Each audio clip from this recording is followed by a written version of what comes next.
बिना मेहनत के तख्त और ताज नहीं होते, बिना मेहनत के तख्त और ताज नहीं होते।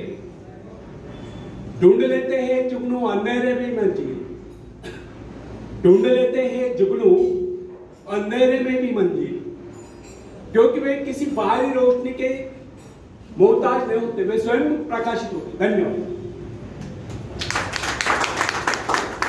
जुगनू माहिती आहे ना, राजगिरा काजवा ते अंधारात पण त्यांचा मार्ग म्हणजे लक्ष शोधतात, कारण ते स्वयं प्रकाशित असतात। तो फ्रेंड्स, एक व्यक्ति है जिसके शरीर में स्वच्छ रक्त संचार हो रहा है, जिसके चौड़े कंधे हैं, सुंदर मजबूत 2 हाथ है, जिसका वजन भी अच्छा है, जो सभी अंगों से युक्त तथा शरीर से चुस्त मस्त है, ऐसा एक व्यक्ति अगर दूसरों से सहायता मांगता है तो आप उसे क्या कहेंगे, उसके बारे में क्या सोचेंगे?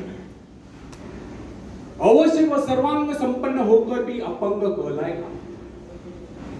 आप ऐसे अपंग मत करिए, आप सामर्थ्यवान बनकर दिखाइए, आप ऐसे बनकर दिखाइए कि लोग आपसे सहायता पाने की चेष्टा करें। क्या आपको पता है कि आप जिन लोगों को जानते हैं उनमें बहुत से ऐसे हैं जिन्हें किसी दूसरों से सहायता की प्रतीक्षा है?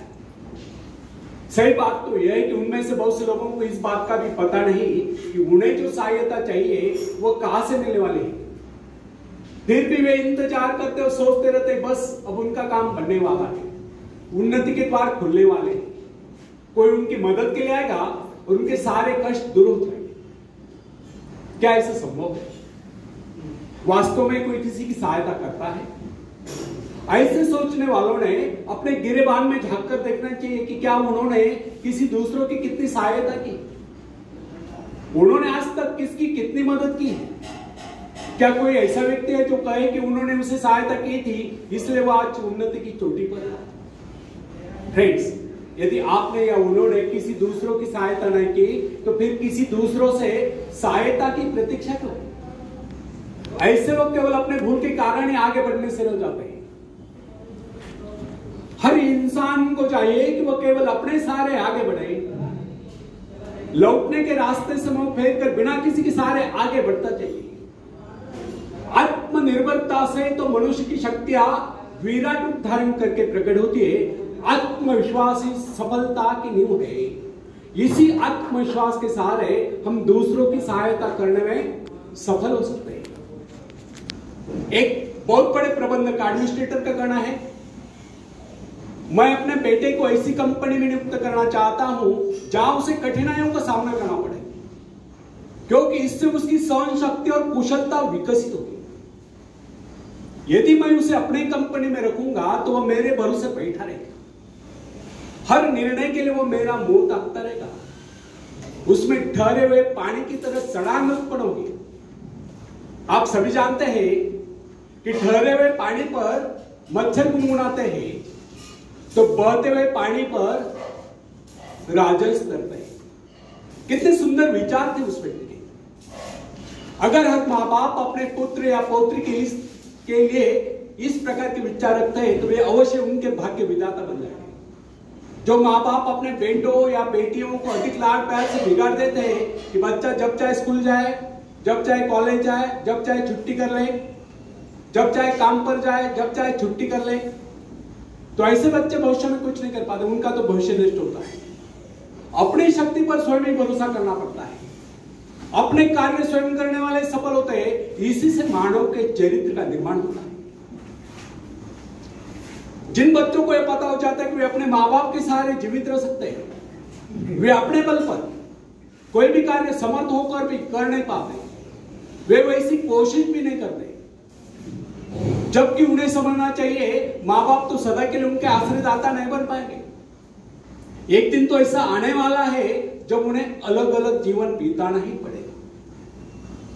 तब ऐसे लोगों को भयंकर मुश्किलों का सामना करना पड़ता है। इसलिए फ्रेंड्स, यदि आरंभ से अपने कार्य स्वयं करने की आदत डाली जाए तो यह आदत आपके भविष्य के लिए बहुत ही लाभकारी सिद्ध होगी। जब चाहे शक्ति के सहारे आप जमीन पर पांव टिकाकर आगे बढ़ सकते हैं।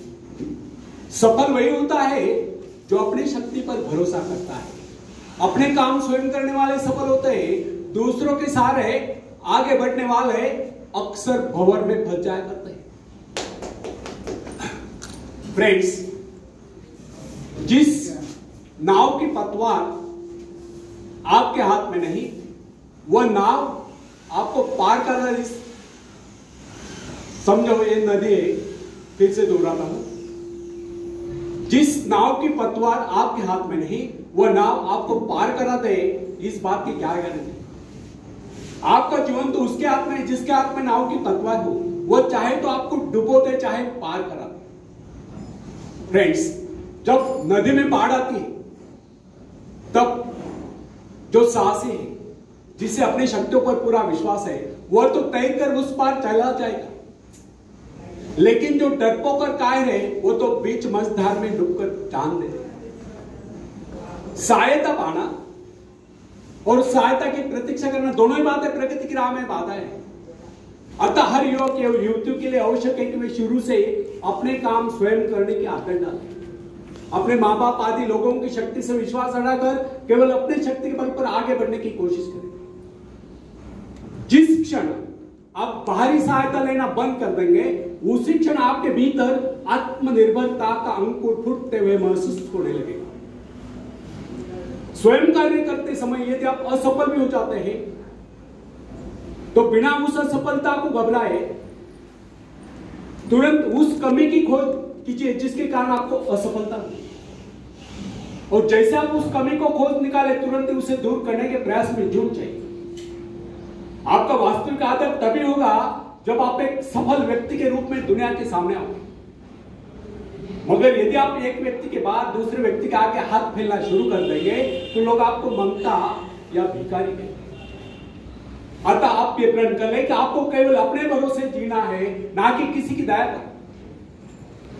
क्योंकि बाहरी सहायता किसी किसी वक्त ही वरदान सिद्ध होती है, अधिकतर समय यह अभिशाप ही सिद्ध होती है। फ्रेंड्स, बाहरी सहायता मनुष्य की काम करने की गति को मंद करके शरीर में सुस्ती ला देती है। आप ऐसे लोगों से मत कीजिए जो आपको जीवन में आगे बढ़ने की प्रेरणा दें। कुछ लोग एक बाजू एक पाव वाले होते हैं, फिर भी वे अपनी लगन और अपनी मेहनत से अपनी जीविका चलाते हैं, फिर तो आपको हट्टे कट्टे फिर आगे बढ़ने की कोशिश आप क्यों नहीं कर सकते? मैं एक ऐसे व्यक्ति को जानता हूं जिसका एक पैर किसी रेल दुर्घटना में गिर गया। उसने कभी किसी से भिक्षा नहीं मांगी, किसी से दान लेना गवारा नहीं किया, यहां तक कि अपने बहन भाई का भी उसने कभी सहारा नहीं लिया। उसने एक छोटा सा धंधा फुटपाथ पर आरंभ किया। शुरू में वो न्यूज़पेपर बेचने लगा। 2 पैसे बचाकर उसने वजन तौलने की मशीन खरीदी, उस पर अपना पेट पाल लिया। आज वही व्यक्ति उसी फुटपाथ के किनारे एक बहुमंजिला बिल्डिंग में न्यूज़पेपर स्टॉल लगाकर बैठा है, साथ में जेरोक्स सेंटर भी खोल रखा है। सुना है आजकल वो मोबाइल शॉपिंग भी चला रहा है। वो स्वाभिमानी, किसी से मदद लेना वो अपना अपमान समझता है।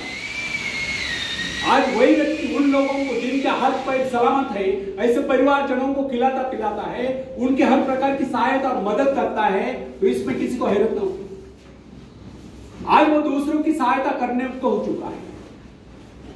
वो उन लोगों के लिए प्रेरणा स्थान है जो सर्वांग संपन्न होकर भी दूसरों से सहायता पाने की आशा रखता है। फ्रेंड्स, मैं केवल उस विकलांग की बात नहीं करता जिसे मैं जानता हूं।